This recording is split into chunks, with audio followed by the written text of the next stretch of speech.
Hi friends, welcome to News Pocket. వక్ఫ్ సవరణ చట్టంపై సుప్రీంకోర్టు కీలక తీర్పును వెలువరించింది. రీసెంట్గా కేంద్ర ప్రభుత్వం పార్లమెంట్లో వక్ఫ్ సవరణ చట్టాన్ని ఆమోదింపజేసింది. దీనిపై సుప్రీంకోర్టు విచారణ జరిపి ముఖ్యంగా 3 సెక్షన్లపై స్టే విధించింది. రాష్ట్ర ప్రభుత్వాలు లేదా కేంద్ర ప్రభుత్వాలు ఈ 3 సెక్షన్లపై తగిన నిబంధనలు రూపొందించిన తర్వాతే ఈ స్టే ఎత్తివేస్తాము అని సుప్రీంకోర్టు తెలిపింది. అంతేకాకుండా వక్ఫ్ బోర్డులో సభ్యుల ఎంపికకు సంబంధించి సైతం కొన్ని కీలకమైన సూచనలు చేసింది. అయితే ఈ సుప్రీంకోర్టు ప్రస్తుతం విధించిన స్టే, దీంతోపాటు ప్రస్తుతం సూచించిన కీలకమైన సూచనలు కేంద్ర ప్రభుత్వం ఏ మోటోతో అయితే ఈ వక్ఫ్ సవరణ చట్టాన్ని తీసుకువచ్చిందో ఆ మోటోను డిస్టర్బ్ చేస్తోందా, లేదంటే ఆ మోటోకు సంబంధం లేకుండా ఈ స్టేలు విధించారా అనే విషయాన్ని మనం ఇప్పుడు ఈ వీడియోలో తెలుసుకుందాం. అంతకంటే ముందు ఈ ఛానల్ని ఇప్పుడిప్పుడే స్టార్ట్ చేసాం. సో మాకు మీకు సపోర్ట్ ఖచ్చితంగా కావాలి. ఈ ఛానల్ను వెంటనే సబ్స్క్రైబ్ చేసుకోండి అని బెల్ ఐకాన్ను క్లిక్ చేయడం అస్సలు మర్చిపోద్దు. ఇక డీటెయిల్స్లోకి వెళ్తే సుప్రీంకోర్టు ప్రస్తుతం స్టే విధించిన సెక్షన్లను ఒక్కసారి పరిశీలిస్తే ఫస్ట్ది సెక్షన్ 3R. దీని ప్రకారం ఒక వ్యక్తి వక్ఫ్కు ఏదైనా భూమిని దారదత్తం చేయాలి లేదంటే దానం చేయాలని అనుకుంటే సెంట్రల్ గవర్నమెంట్ తీసుకువచ్చిన చట్టం ప్రకారం పలానా వ్యక్తి గత 5 ఏళ్లుగా ఇస్లాం మతాన్ని ఆచరిస్తున్నట్లు నిరూపించుకోవాల్సి ఉంటుంది. అయితే ఈ విధంగా ఇస్లాం మతాన్ని ఆచరిస్తున్నట్లు నిరూపించుకోవడానికి రాష్ట్ర ప్రభుత్వాలు కానీ కేంద్ర ప్రభుత్వం నుంచి ఎటువంటి అధికారిక ధృవీకరణ పత్రాలు ఇప్పటి వరకు అయితే జారీ చేయలేదు. అంటే పలానా వ్యక్తి ముస్లిం అని నిరూపించుకోవాలి అనడానికి ఎటువంటి సర్టిఫికెట్లు లేవు. కాబట్టి కేంద్రం లేదంటే రాష్ట్ర ప్రభుత్వాలు ఇటువంటి సర్టిఫికెట్లు జారీ చేసే వరకు ఈ స్టే ఉంటుంది అని సుప్రీంకోర్టు తేల్చి చెప్పేసింది. మరో సెక్షన్ను చూసుకుంటే సెక్షన్ 2C.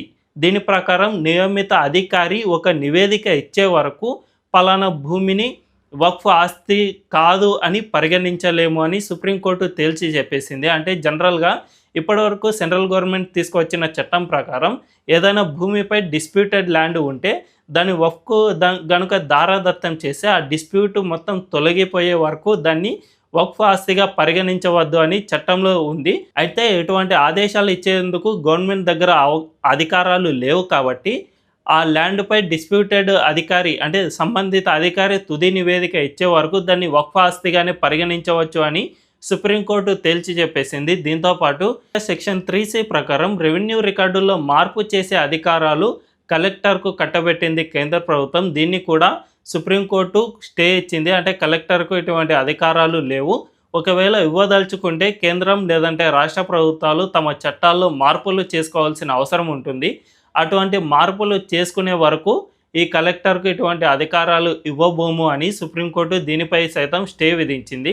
దీంతో పాటు కొన్ని సూచనలు సైతం రాష్ట్ర కేంద్ర ప్రభుత్వాలకు చేసింది. అదేమిటంటే వక్ఫ్ బోర్డుకు కమిటీలను ఏర్పాటు చేస్తారు రాష్ట్ర ప్రభుత్వం కానీ కేంద్ర ప్రభుత్వం కానీ. ఈ కమిటీలో సెంట్రల్ గవర్నమెంట్కు సంబంధించి అయితే 4 కంటే ఎక్కువగా నాన్ ముస్లింకు సంబంధించిన వ్యక్తులు ఉండవద్దు అని, అదే రాష్ట్ర ప్రభుత్వానికి సంబంధించిన కమిటీల్లో అయితే 3 కంటే ఎక్కువగా నాన్ ముస్లిమేతరులు ఉండవద్దు అని సుప్రీంకోర్టు సూచించింది. దీంతోపాటు ఎక్స్ అఫీషియో సభ్యులు ఖచ్చితంగా ముస్లిమే ఉండాలని, అంతేకాకుండా చీఫ్ ఎగ్జిక్యూటివ్ ఆఫీసర్ సైతం ముస్లిమే ఉండాలి అని సుప్రీంకోర్టు సూచించింది.